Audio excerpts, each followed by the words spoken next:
And welcome back to Face the Nation, continuing our conversation with Chris Borland, the star rookie linebacker of the San Francisco 49ers. Chris, I have to say, I think every parent now that has a child, especially those who have boys, has to be thinking about, is it worth it? Should my child play football? And I think that is why what you had to say was so important. I want to read, though, in response to your announcement, what the NFL said. Jeff Miller, the Senior Vice President for Health and Safety, put out a statement saying, by any measure, football has never been safer, and we continue to make progress with rule changes, safer tackling techniques at all levels of football, and even better equipment, protocols, and medical care for players.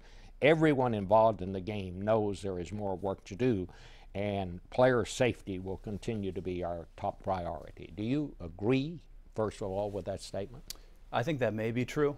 However, football is inherently dangerous, and that'll never change so long as we have football. So when I fit a fullback on a run play, talking about the culture of safety is really irrelevant. That's the part that I think is going to be hard to fix. People talk about, well, we'll change the tackling techniques. You won't get down in a three-point stance maybe on the line. But the fact of the matter is, I don't think football is football if it's touch football or if it's flag football. Football, it seems to me, is a game about blocking and tackling. I agree, and I love the visceral feeling of the violence of the game. I think everyone that plays at a high level is passionate about that. However, I don't think you shouldn't be informed, and I think you should have every opportunity to know all you can about the dangers of that feeling you love and the sport you're passionate about. What would you tell young people playing football in high school right now? Should they try to go on and play in college, or I guess every person makes their own decision. Exactly, and I'm not here to tell anybody what to do. I think the one thing I can convey is not to play through concussions. I think that's unwise. Such a small percentage of players ever play in college. Of that pool, such a small percentage ever play in the NFL. So don't do anything silly when you're 16, 17 years old. Did you play through concussions? I would say so. In high school and college? Yeah, and there's a lot made of diagnosed concussions or things like that. If you play linebacker or fullback or offensive and defensive line and you're physical, I think you'll sustain at least mild concussions, of which there's over 20 different definitions. So there's a lot of gray area, but in my opinion, yes, you sustain concussion. How do you know you've had a concussion? Obviously, if you got knocked out and taken off the field, you know you've had a concussion probably, but can you have one and not know it? Yeah, and there's a term called subconcussive hits, where you don't feel anything at all, and there's still an accumulation of those things can have a terrible effect on you long term. You are a good player, and you play hard. Obviously, nobody gets to the NFL unless they do, but I saw you play when you were at Wisconsin, and Wisconsin played a school I know about, TCU, in the Rose Bowl. Yeah. You had a great game there. TCU did happen to win. But the whole culture, do you feel that there's something in this culture of football that is causing these horrible things we see, abuse toward women and so forth? Is there a connection there, or are we stretching a point when we talk about that? I'm personally uncomfortable making that connection. Others may, but to me there's absolute culture of violence, and I loved that. That was part of my passion for football. It was a lot of excitement, and the sensation of a big hit in front of a big crowd is like a drug. That doesn't mean football players are pieces of meat. I think the most important people to convey that message to is the football player himself. You're not a commodity, you're a person. So do what you're passionate about, play at a high level, but never forget that it's what you do and not who you are. You're giving up millions of dollars, probably. Yeah. And you're happy, you're satisfied with your decision? Any buyer's remorse, as it were? Absolutely not. And to play 1 year, it's not a cash grab, as I've been accused of. I'm paying back 3/4 of my signing bonus. I'm only taking the money I've earned. This to me is just about health and nothing else. I never played the game for money or attention. I love football, and I've had a blast. I don't regret the last 10 years of my life at all. I do it over the exact same way. From here on, I'm moving forward. All right. Chris, thank you very much. Thanks for having me. I want to wish you the very best. This was quite a courageous decision that I think you made, and we thank you for coming and being here to talk about it. I appreciate that. Thanks again for having me on. Okay, and we'll be right back with our panel. Don't go away.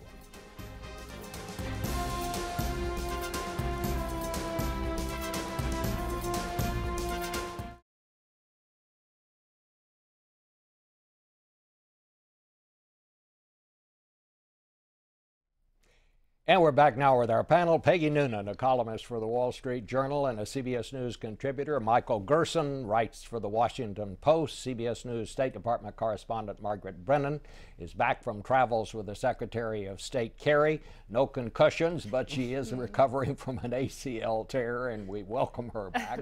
First time in, not on crutches. And Michael Crowley is the senior foreign affairs correspondent for Politico. Peggy, I've just got to ask you about this kid we just saw. 24 years old. Yes. I thought you were going to give him a motherly hug. And I really sort of wanted to. I kind of did in the green room. He is an impressive, well-spoken, utterly sincere young man who, with no animus or edge, makes an important case about safety and football. And you know what? I'm impressed. We have a lot of people that are willing to speak up and, you know, get on television and somehow do a stunt, sometimes for good reason, sometimes for not. This kid is giving up millions of dollars, and we should not overlook that. And I think it gives him great credibility that he does that. He's trying to be helpful. Not everybody gives up millions of dollars to try to make things a little better. That's a good thing.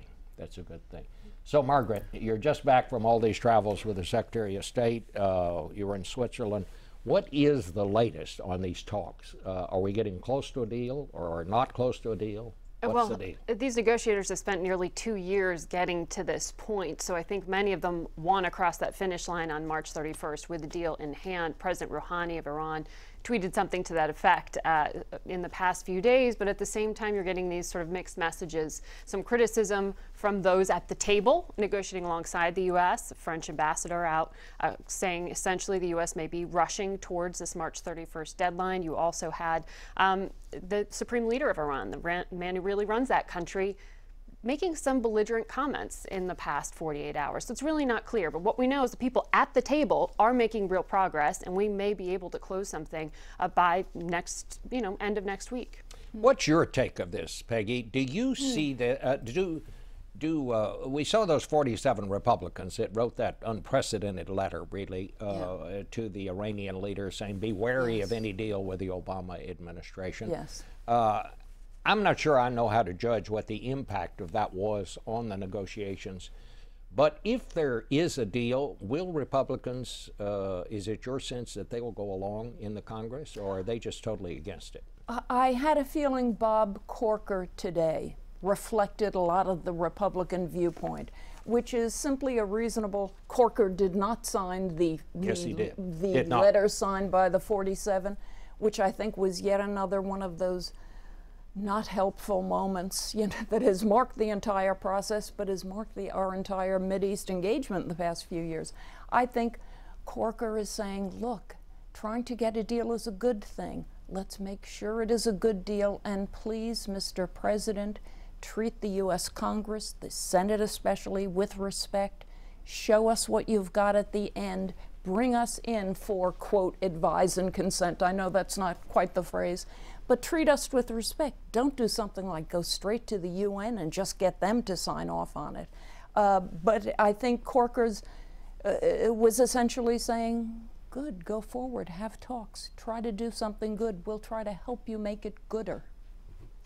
Yeah, I think Republicans have concerns not just about the nuclear deal, but about this rapprochement, broader rapprochement with Iran against Sunni extremism in the region, and a realization that that's presenting problems. You now have Iranian proxies and militias all the way from Beirut to Baghdad having tremendous influence in essentially the vacuum of American influence in many places. And so I think that undergirds a lot of this criticism here. And it makes countries like Israel and our Arab allies fearful that there's a shift going on, a rebalancing going on by the administration as it concerns Iran more broadly. Michael Crowley, and you mentioned the relationship with Israel. Yeah. Netanyahu, in the heat of this battle, says, I'm not for the Palestinian state anymore, and he says a lot of other things. And then he kind of walks it back. Yeah. But the administration seems to be trying to keep the fight going instead of sort of remaining silent, which is what I would have suggested they do after he walked it back, and just try to repair things behind the scenes, whatever. It seemed like they were trying to, you know, get the last word for the news cycle in. What is the administration's strategy here? Yeah, Bob, I think in a way we almost saw kind of exaggerated surprise from the White House, because I think they've doubted for a long time now that Netanyahu was sincere about a two-state solution. But I think a couple of things happened. Number one is I think that the president and people around him were viscerally appalled by what they saw Netanyahu say in the closing days of the campaign. In particular, Netanyahu was warning his supporters that Arab Israelis were coming out to vote against his opponents and saying, you have to come out because the Arabs are coming out. And I think there was a feeling in the White House he essentially played the race card. And you can imagine how that goes over in the West Wing in this White House. But I think there's also just exasperation that the peace process is not going anywhere under this guy, and that he, as one former Obama official told me, showed his true colors here, that, you know, he pays lip service to the two-state solution in their view, but he doesn't really want it. I also wonder, Bob, this is speculative, but this hard line that the White House is taking, these kind of implied threats that we may not have Israel's back at the United Nations and other international forums where people are pressuring Israel, I wonder if it's a little bit of a high inside fastball in the context of Iran, and saying, you know, maybe you could pipe down a little bit on the Iran deal and maybe we'll lay off a little bit on this other stuff. Because there is a point at which it's not clear to me why the White House keeps pressing this and pressing this. So what is the leverage they want here? And I wonder if it could have to do with this Iran I would situation. say on that, That's though, an interesting point. Thanks. there's a lot of sting here. I mean, remember, Secretary of State Kerry, I was on that plane going back and forth for a good, 18 months with him trying to negotiate a peace process between Israel and Palestine in the past year. So that was blessed by the president. Now you have Bibi standing up there, basically how they interpret it as, we played you. I was never serious, and you wasted a lot of time talking to me about this two-state solution. So there's some real sort of shock at that aspect of it. But you also have, as one Arab official said to me, frustration here that those comments about coming out in droves, Arab Israelis to vote, that it may have empowered some extremism, essentially by saying, look, by us putting our cards on the guys who will come to the negotiations, the Palestinian Authority, though it's weak, almost bankrupt, may not be terribly legitimate. Now you're making people say, well, what's our alternative, and go more towards extremism. Here, let me just play the that. latest word on what the president, in an interview with the Huffington Post, said about this and about whether he thought Netanyahu had flip-flopped. Here's what he said. This is the latest.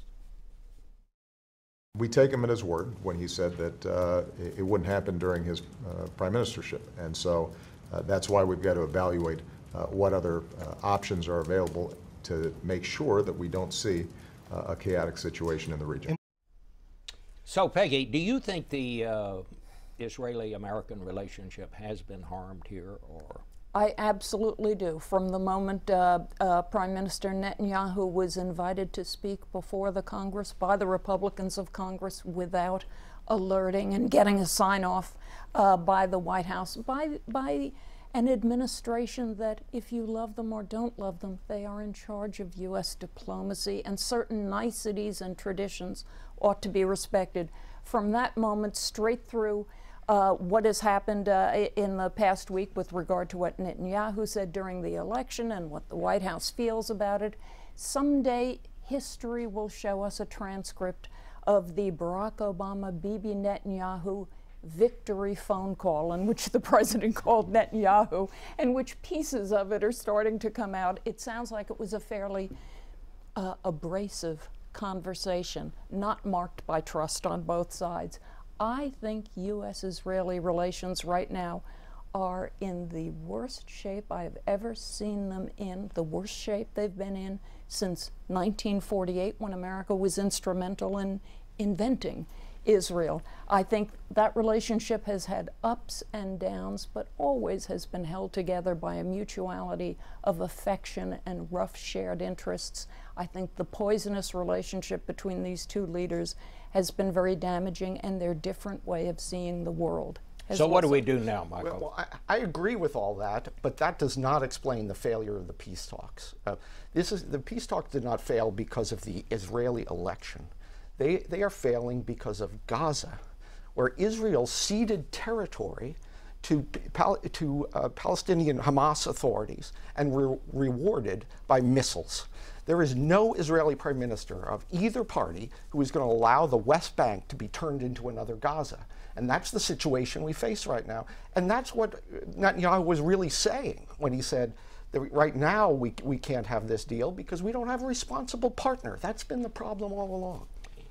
Well, the question is sort of which has to come first, and I think some people in the administration think you're never going to make progress in Gaza, defang Hamas, if you don't stop the settlement building and show more of an appetite for peace. I'm not saying that's clearly the right answer. This is really complicated and hard to know for sure. But it is true, Bob, at the end of the day, the fundamental relationship is still there. I mean, you know, if it came to kind of a shooting war, we would have Israel's back. We still send $3 billion a year in military assistance to Israel. The intelligence cooperation is very strong. And by the way, we rely on the Israelis for some very useful intelligence. The Mossad are very helpful to us in all kinds of ways, particularly when it comes to Iran. So I don't think we're going to see the relationship completely ruptured, but the poison at the top level, leader to leader right now, is almost unprecedented.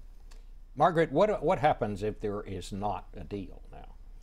Well, will the people Iran front, in the administration even talk about that? Will they? The possibility of the Iran talks failing, Yes. Or just sort of going Going on, away. continuing to talk. I thought it was interesting that Senator Corker told you that what they call the JPOA, the Joint Plan of Action, could just sort of continue and stay in place, which the administration would say has successfully frozen Iran's program, they would say, for the duration of time they're at the table. But there's so many unknowable factors here, including how back in Tehran that would be perceived. As I said, you know, the supreme leader's messages are very blustery. President Rouhani wants to, you know, have these negotiations go forward. Who wins out if this, you know, nearly 2-year process is rewarded with just nothing, sort of more of the same? It's not clear yet. I've got to ask you a little bit about Republican politics. I guess, Peggy, Ted Cruz is going to announce he's running. Mm-hmm. What do you make right now of the Republican field? I thought you wrote a fascinating column Saturday where you said you thought there was kind of apprehension in both the Democratic Party and the Republican Party about their front runners at this point, and who's going to get this nomination.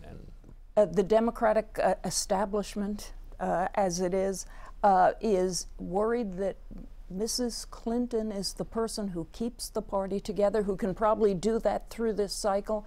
She's popular, she has money, she has backing, but she is a scandal magnet. She is not always a runner of good campaigns. They lived through 2008.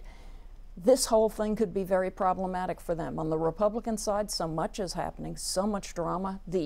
Will Ted Cruz be the first GOP announced candidate tomorrow? Announced candidate. So he'll be the first, right, at Liberty University. So he'll be in. There are a lot of people in this thing. About a year ago, we thought it might be 6 people. Now it looks like it might be 12 or 18. A lot of chaos. Jeb Bush is the front runner there, and there are people who are worried about him because he doesn't necessarily have a natural constituency in the party, but he's got all the money and he's got a lot of the eggheads. Not that the eggheads matter that much, but it's always nice to have them. So I see uncertainty and a sort of overlay of, oh my God, do we have to do Bushes and Clintons again? That's what I feel. A lot of people say that. what's your sense of it right now, Mike? Well, I think that the scandals that surround Hillary Clinton could be a trap of sorts. Republicans have a huge reform effort they need to undergo to reach women, to reach minorities, to reach working class voters. And just to attack Hillary Clinton as Nixonian, and she is rather Nixonian when it comes to secrecy and resentment and other issues, they could be drawn into a conflict that Hillary Clinton wins. People forget that Richard Nixon won 2 presidential elections because he was viewed as Nixonian. Right, because he was viewed as smart and knowledgeable about the world and tough. And that's often the way that, you know, people view Hillary Clinton. So I don't think the scandal charge will be enough. Republicans have to put their own house in order to appeal on a very difficult national map. And what about on the Republican side? It's as open as I've ever seen it. And we are going to have someone, Jeb Bush in the summer, who will have an overwhelming financial advantage and be third or fourth in the polls. That's an unusual circumstance. Usually those things go more together, and that'll be a very open I kind of remember when John Connally had all the money and was raising all the money. Bill Graham. Bill Graham and John Connally wound up with one delegate to the Republican National Convention. Margaret, you wanted to say I just want to say, to bring it back to Iran, I think it's really interesting, you know, in the first 2 days, that letter from the 47 came up twice in the room between U.S. and American and Iranian negotiators. And you hear from Iran now more and more of an emphasis on, okay, well, we don't know what's happening on the U.S. front, but let's get these UN-related sanctions, the things that stop proliferation, don't let them buy parts that could be used perhaps to build different kinds of weapons. They are more focused on that than they are on the American sanctions and the European, which is what actually is being offered, to move those more quickly than the other. All right. Well, I'm going to thank all of you this morning. This was a very interesting panel, and we'll be right back with some sports news.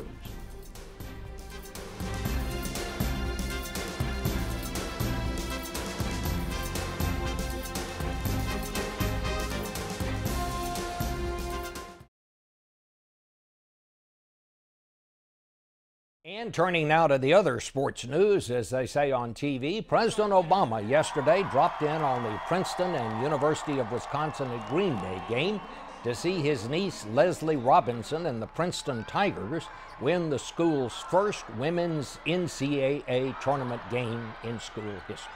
Princeton won by 10 and continues their undefeated streak. Meanwhile, in Dallas, former President George W. Bush got into a discussion on the pluses and minuses of videotape with the new commissioner of baseball, Rob Manfred, who disclosed that umpires actually like instant replay. Traditionally, they were opposed to replay as a, it undermined their authority, whatever. And, I think their philosophy changed largely because they got tired of watching their mistakes on ESPN. And I mean that. I'm serious about that. So they were very cooperative in terms of making that change.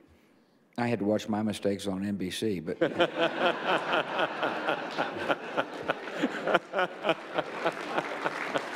No, the feeling, Mr. President, on videotape, all men are recreated equal, politicians, umpires, even wise old TV reporters. Back in a